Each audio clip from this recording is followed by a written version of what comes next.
Hello and welcome viewers. I am Bhupendra Pantola. I have with me Satyam Vyas, founder and CEO, Arthan. Mr. Satyam, welcome to Business World. Nice to meet you. You just had a panel discussion right now. If you want to, if you can, outline some of the key insights that you had from your peers, other panelists, if you can just convey to our viewers. So thank you, Business World, for this very insightful conversations we had around social entrepreneurship, the role of social entrepreneurs in the sector, the kind of funds that are required for social entrepreneurship to flourish. We discussed various forms of capital. We discussed like how social entrepreneurs need to not just come from urban India, but also from rural India. We discussed that how entrepreneurship is everywhere in the country. There are only 100 million people working in the white collar workforce. The rest of the workforce is largely entrepreneurs.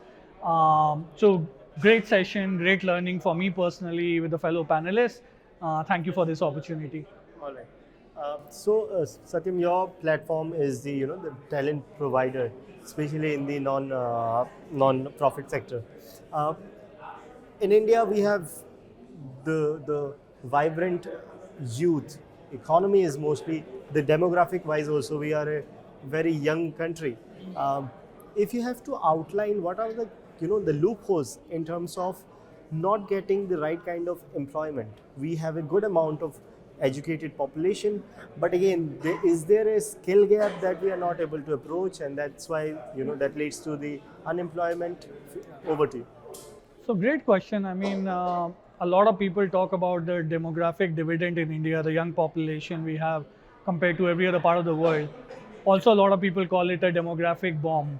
The reason why they call it a bomb is because we have been very conventional in our education system. Our curriculum has not changed. Probably when you went to school or I went to school, the same curriculum is there in 2023. The world of work is evolving and changing very fast. Whether it's not for profit sector or for profit sector, people want problem solving skills. People want someone who can find faster solutions to the problems you are looking at. Softer skills have taken a lot more precedence. You need to understand how to read other people. You need to work on your English, written English, spoken English, to programming. Now we are seeing that there was an era 10 years ago when everyone wanted to become an engineer. Now with generative AI, I don't think we need engineers. We need people who know how to work with generative AI. So transformation like this in society happens once in a decade or two. I would urge everyone to start thinking of what employers want and what the corporate India wants or the social sector wants, versus trying to look at it from what the schools are teaching you when you are young or when you are in college. Okay. So, if you can just mention some of the the skills requirement, as you have mentioned that the new age technology is all there, but if somebody is well versed in terms of academics and somehow lacking in terms of Yeah. communications and all skills, how do you think that person can transform and channelize his skills in order to be ripe for this sector, the non-profit sector?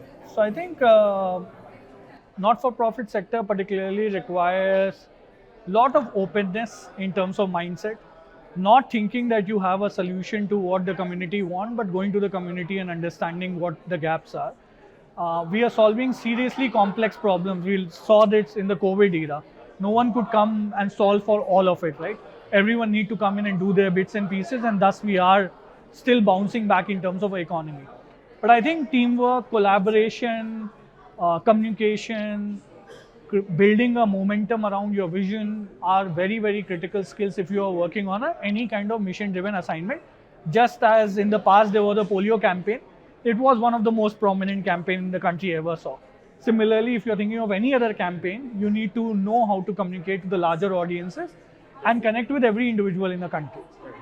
Over the CSR allocation, we know that the education has always taken the top priority. Still, it is at the top, and so even in terms of the utility of that allocation, what kind of newer educational methods can be incorporated as per the present requirement? If you have any views over that. So I think, CSR spending was a lot towards education, then it moves towards healthcare during the COVID era. And now probably education is still not number one, but number two. Funding is a lot of function of like what do you see around yourself, what are the needs of the society. Particularly when it comes to education, I think the most important thing for us to is get out of the old curriculum and the academics mindset and connect it to the world of work. People need to know what the tangible work skills looks like, right? So I mean, you want to become a video editor, I can do a module on video editing, but there's a difference between sitting in front of a computer and editing a video. So I think our education system needs to become more and more practical. The more exposure we'll give to young children or when they're in college to the real work, the faster they will adopt. Otherwise, they will always, what happens, you graduate and suddenly you are unemployed. And then you're like, I don't know how to go about it because no one taught me how to create your LinkedIn profile, how to write a cover letter, how to look for the next job, or the most important thing, how to network. I mean, you come to a platform like this because a lot of people are networking. Now, people who learn networking, they are better in networking. The people who haven't learned networking, they might just come and listen to everyone and go home. So I guess these are very soft skills, but very, very prominent. All right. And you rightly mentioned that it is high time that we start doing things. I have a small nephew, and I was reading about he's 1 year old, and somewhere it was written that the kids also learn at best when they are given things. जैसे हम उनको Apple पढ़ा रहे हैं तो book के जगह आप उसको टच करके दो. Human tendency is like that. Next question. I just gave my personal anecdote. Why do you think that better people and more skilled people should come in the social sector? What is the utility over there? So you have one life, and probably you need to solve for something which is very meaningful. Sometimes I think a lot of people look at social sector as a secondary career. First you go to corporate, make money, then try to do good for society. It does not need to be like that anymore. There was a time when probably money was important. Now I think even a social sector salaries have become much, much, much better. I would not compare it to corporate India, but there is still like 30% off than corporate India salary. But social sector gives you something more meaningful, something that you can hold close to your heart, something you can feel proud of. When you die, no one remembers the amount of money in your bank account, but people will remember the change you made in society.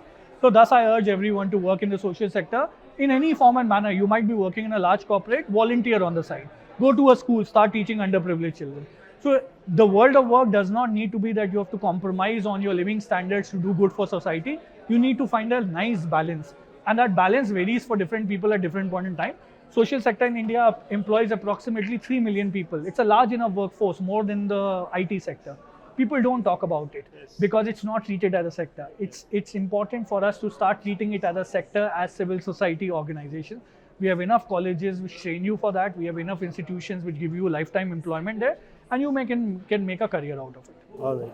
So the key takeaway being, when you die, people don't remember the amount of money you made, but the impact that you created over other people's life.